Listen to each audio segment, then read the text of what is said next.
Muito boas-vindas ao Leitura Viva, leitura orante da Palavra. Hoje é sexta-feira, 6 de março de 2026. Estamos na segunda semana da Quaresma. Em nome do Pai, do Filho e do Espírito Santo. Amém. Amado Mestre, que em teu caminhar terrestre soube acolher os descartados e confrontar as estruturas de exclusão. Abre nossos olhos para que não sejamos como os vinhateiros gananciosos da liturgia de hoje, mas que saibamos reconhecer em cada irmão e irmã a pedra angular do teu reinado. Que este tempo quaresmal cure nossa cegueira diante da necessidade de que toda pessoa tenha sua dignidade garantida. Amém.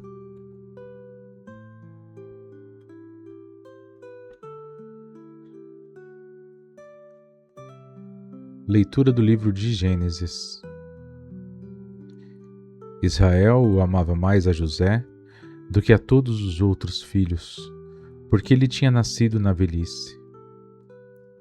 E por isso mandou fazer para ele uma túnica de mangas longas. Vendo os irmãos que o pai amava mais do que todos eles, odiavam-no e já não lhe podiam falar pacificamente. Ora, como os irmãos de José tinham ido apacentar o rebanho do pai em Siquém, disse Israel a José: teus irmãos devem estar com os rebanhos em Siquém. Vem, vou enviar-lhes a eles.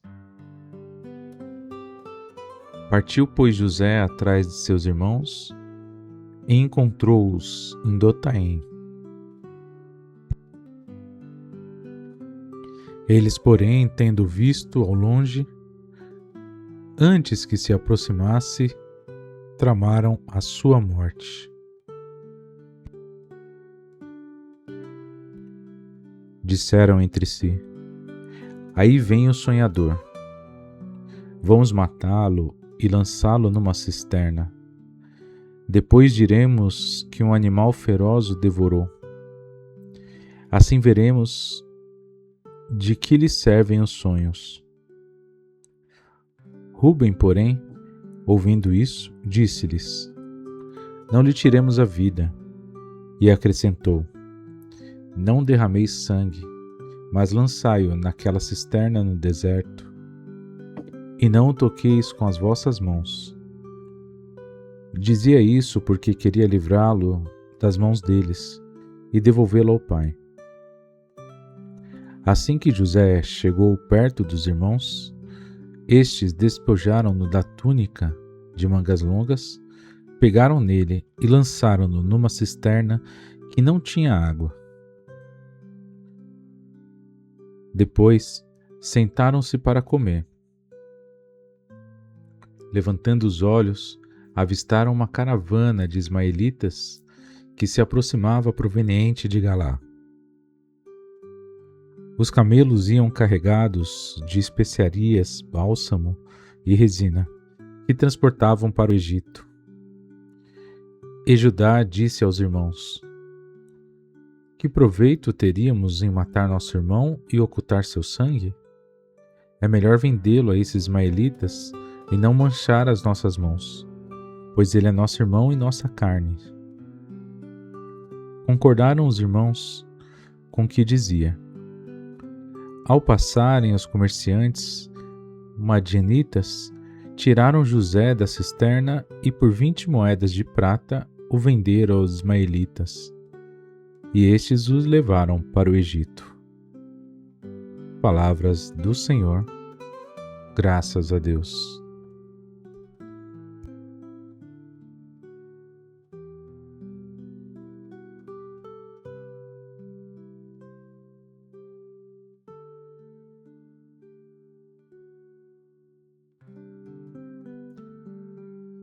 Salmo responsorial número 104, 105, a depender da sua Bíblia.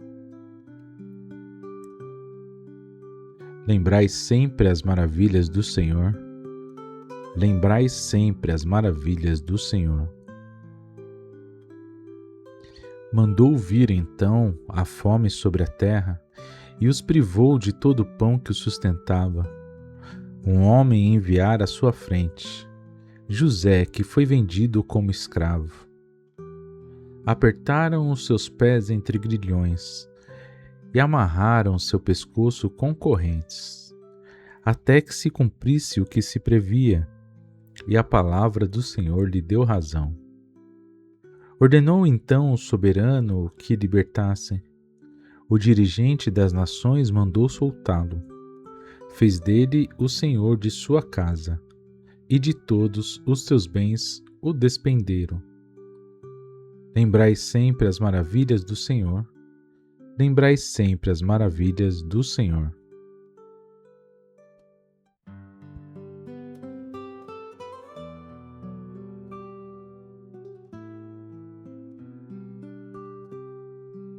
Proclamação do Evangelho de Jesus Cristo segundo Mateus. Naquele tempo, dirigindo-se Jesus aos chefes dos sacerdotes e aos anciãos do povo, disse-lhe: Escutai esta outra parábola. Certo proprietário plantou uma vinha, pôs uma cerca em volta, fez nela um lagar para esmagar as uvas e construiu uma torre de guarda. Depois arrendou-a a vinhateiros e viajou para o estrangeiro. Quando chegou o tempo da colheita, o proprietário mandou seus empregados aos vinhateiros para receber seus frutos. Os vinhateiros, porém, agarraram os empregados, espancaram um a um, mataram a outro e ao terceiro apedrejaram. O proprietário mandou de novo outros empregados, em maior número do que os primeiros. Mas eles os trataram da mesma forma. Finalmente, o proprietário enviou-lhes o seu filho, pensando: ao meu filho eles vão respeitar. Os vinhateiros, porém, ao verem o filho, disseram entre si: Este é o herdeiro. Vinde, vamos matá-lo e tomar posse da sua herança. Então agarraram o filho, jogaram-no para fora da vinha e o mataram. Pois bem, quando o dono da vinha voltar, o que fará com esses vinhateiros? Os sumos sacerdotes e os anciãos do povo responderam: Com certeza mandará matar de modo violento esses perversos e arrendará a vinha a outros vinhateiros, que lhe entregarão os frutos no tempo certo. Então Jesus lhes disse: Vós nunca lestes nas Escrituras? A pedra que os construtores rejeitaram tornou-se a pedra angular. Isto foi feito pelo Senhor, e é maravilhoso aos nossos olhos? Por isso eu vos digo: o reino de Deus vos será tirado, e será entregue a um povo que produzirá frutos. Os sumos sacerdotes e fariseus ouviram as parábolas de Jesus e compreenderam que estavam falando deles. Procuraram prendê-lo, mas ficaram com medo das multidões, pois elas consideravam Jesus um profeta. Palavras da salvação.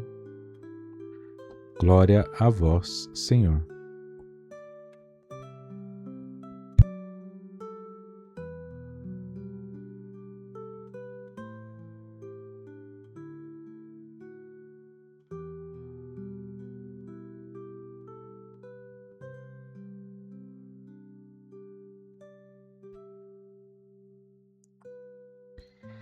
Minha irmã e meu irmão, as leituras de hoje estão cheias de simbologias, de metáforas que querem dizer uma coisa apontando para outras, com significados múltiplos possíveis. Mas a primeira leitura, ela já é bastante clássica, a história de José, e nós a conhecemos bem. É importante perceber algumas questões aqui que muitas vezes elas passam batido. A primeira delas é: Israel ao premiar José com a túnica de longas, essa túnica, na verdade, dá o direito a esse filho premiado de não fazer o trabalho braçal. José, muito possivelmente, pelo que nos falam as leituras, ele era um filho que não se dava com a terra, não queria trabalhar na terra, tampouco com as ovelhas, com o pastoril. Não queria fazer o trabalho braçal e ele tinha outras habilidades. Tanto é que quando os irmãos o avistam de longe, eles falam: lá vem o sonhador. E depois que o pegam e colocam na cisterna, eles dizem: vamos ver para que servem seus sonhos. José, essa figura do sonhador, ela é pouquíssimo explorada nessa leitura. Mas nesse momento da Quaresma, vamos refletir a multiplicidade de dons e carismas na nossa Santa Igreja. Como é importante termos uma diversidade teológica, como é importante termos diversos dons e carismas que se dialogam, se criticam mutuamente como irmãos, mas que não chegam a esse ponto de os irmãos José, por exemplo, que começaram a odiá-lo e já não lhe podiam falar pacificamente. Como é triste quando nossos irmãos e irmãs de comunidade, que é uma comunidade de fé e, portanto, deveríamos todos estarmos na mesma fé, no mesmo coração, como é triste quando já não conseguimos mais falar entre nós pacificamente. Porque achamos que um é privilegiado por conta disso, o outro é privilegiado por conta daquilo, o outro é maldoso por conta disso, e apontamos o dedo e julgamos e vendemos por 20 moedas de prata para o inimigo. O que estamos vendendo, na verdade, não são as pessoas apenas, objetificando-as e tirando suas dignidades, mas o que estamos vendendo é nossa própria alma também e de nossa comunidade, seja com as fofocas que a inveja gera, seja com a maldição que sai da nossa boca contra nossos irmãos e irmãs, porque não pensam como nós, porque são diferentes de nós, porque são sonhadores muitas vezes. Minha irmã e meu irmão, a história de José nos leva para um outro patamar quando José volta, não está nessa leitura de hoje, mas é a consequência dela. Depois de ter passado por tudo isso que narra a primeira leitura, os filhos de Israel estão sedentos, estão famintos, precisam de ajuda, e quem lhes vai ao socorro é justamente José, aquele que eles venderam por 20 moedas de prata. Imagina você que essas 20 moedas também são simbolizadas quando Judas entrega Jesus, é as mesmas 20 moedas. E o Salmo nos é um hino. Em toda a tradição judaica, esse salmo se transformou em um grande hino para louvar as maravilhas do Senhor. E é o hino da história de José, que é a história do povo de Israel. É um povo que sonhou, sonha e sonhará com a segunda vinda de Jesus. É o povo que não se contenta com o mundo como ele é e quer transformá-lo. É o povo que tem a ousadia de querer transformar o mundo em um lugar de mais justiça e de mais amor. É isso que simboliza o povo de Deus, que não tem nada a ver com o povo de Israel hoje, que bombardeia vários povos por causa de dinheiro e poder.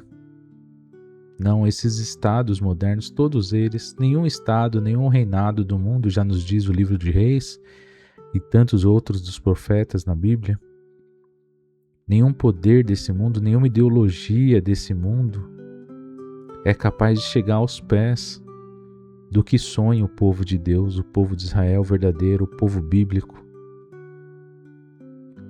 O reino de Deus, ele não cabe em nossos projetos políticos, eles não cabem, o reino de Deus não cabe em nossas poucas ideologias, em nossa pouca capacidade de saber das coisas. Porque o reino de Deus, ele vai muito além de tudo aquilo que nós pudéssemos imaginar, ele vai muito além de qualquer sonho que pudéssemos ter. Mas nós precisamos continuar sonhando, meu irmão e minha irmã, porque são esses sonhos que nos levam a melhorar a nossa própria vida e a melhorar como pessoas. Quando a gente para de sonhar, a gente se acomoda com o dia a dia, a gente se acomoda com a rotina, e não é isso que Deus quer pra gente. Deus quer que nós sonhemos.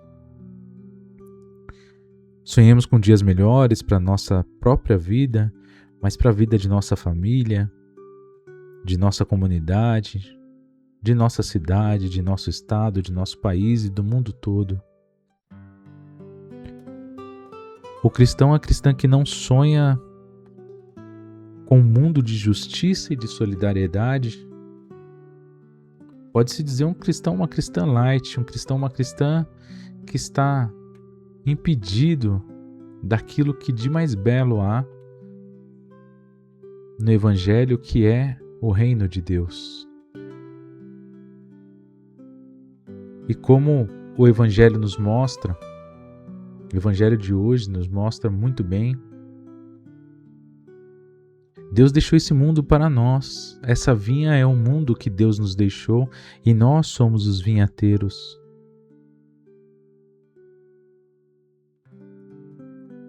Nós temos esse mundo emprestado para nós porque nós não pertencemos a este mundo, apesar de estarmos no mundo. E com certeza, se nós dizemos seguir Jesus, Deus nos cobra os nossos frutos. Se nós estamos numa comunidade de fé em nome de Jesus, Deus pede os nossos frutos. E Ele faz isso a partir de quem? A partir daqueles que mais precisam. Deus pede para primeiro os seus empregados, mas depois o seu próprio Filho, que é Jesus. E mesmo Ele nós não respeitamos. Nós não honramos. Porque os nossos frutos, quando produzimos, eles não são constantes. Nós deixamos de produzir e nos entregamos ao pecado. A luta contra o pecado é o fruto. E essa luta contra o pecado é o pecado estrutural, o pecado que gera a opressão, que gera a exclusão das pessoas. É o pecado que faz com que nós achemos que somos melhores que os outros, causamos ciúme, inveja e praticamos também o ciúme e inveja por achar que há privilegiados e privilegiadas, sempre nos colocando numa posição de subalternidade também. Quantas vezes eu e você não nos fizemos vítima e ao nos fazermos vítima geramos uma situação de injustiça, porque na verdade não somos vítimas. Vítimas são aqueles que mais precisam, aqueles que não têm o que comer, que não têm onde morar, que não têm um trabalho, que sofrem de males psicológicos, da saúde. Muitas vezes nós não temos nada disso, nós não estamos precisando e nos fazemos vítima. Outras vezes, contudo, nós julgamos as pessoas que dizem precisar de algo. São aquelas pessoas que vêm nos cobrar dos nossos frutos. E quais são os frutos que nós podemos dar a elas? Porque é Deus que está mandando. Nós sabemos que Deus é benevolente, misericordioso, é o nosso Pai. E nós sabemos que essa figura do Pai é uma figura também materna, uma figura que nos dá o afeto, o carinho, e não só a justiça. Mas também sabemos que a graça de Deus, ela é tão forte em nossas vidas, que não dar frutos dessa graça, não transbordar essa graça, não servir a partir desta graça, é já matar o seu filho, é já expulsar aqueles que vêm em seu nome. Como os sumos sacerdotes ficaram naquele momento, quando descobriram que Jesus estava falando deles, que eles iriam perder o reino de Deus, perder o direito que tinham no reino de Deus, que nós podemos dizer que seria um privilégio, sim, e que entregaria esse reino de Deus ao povo que produzirá frutos. Que peçamos ao Espírito Santo que a gente possa participar desse povo que produz os frutos e que os entrega a Deus.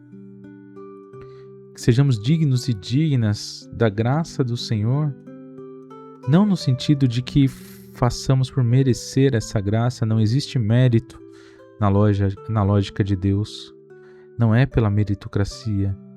Nós não podemos fazer nada para que Deus nos ame mais ou menos. Mas é justamente por causa desse amor infinito, é justamente por causa dessa graça infinita que nós nos colocamos a serviço e transbordamos a sua graça e damos frutos, transformando esse mundo num mundo mais justo, num mundo mais solidário, mais amoroso. Nós fazemos isso porque apenas testemunhamos o amor de Deus por nós. Que o Espírito Santo nos ajude a cada dia a ser mais capazes disso. E que não sejamos como os vinhateiros do Evangelho, que usurpam a vinha, mas que a gente saiba que essa vinha não pertence a nós. Nada no mundo pertence a nós, não temos nada. Por mais que possamos comprar, por mais que possamos possuir neste mundo, nada disso nos pertence, na verdade. Possamos compreender que a única coisa que vale a pena e que pode gerar fruto é o nosso coração. Que possamos então oferecer o fruto do nosso coração para Deus. Que possamos então, nessa quaresma principalmente, em todas as reflexões e orações, nos converter verdadeiramente, sabendo que vamos errar ainda muito, mas que depois dessa quaresma nós sejamos melhores do que entramos nela. E que nos comprometamos a cada dia melhorar cada vez mais, com a ajuda de Deus, pela ação do seu Espírito Santo. Deus de justiça e ternura, que em José e em Jesus nos mostraste que o amor vence o abandono. Livra-nos da ganância que mata e da indiferença que ignora o clamor dos pobres. Que saibamos ser terra fértil, para que teu reinado de paz floresça entre nós. Maria, Mãe da Esperança e Mulher do Povo, ensina-nos a guardar os sonhos de Deus no coração. Amém.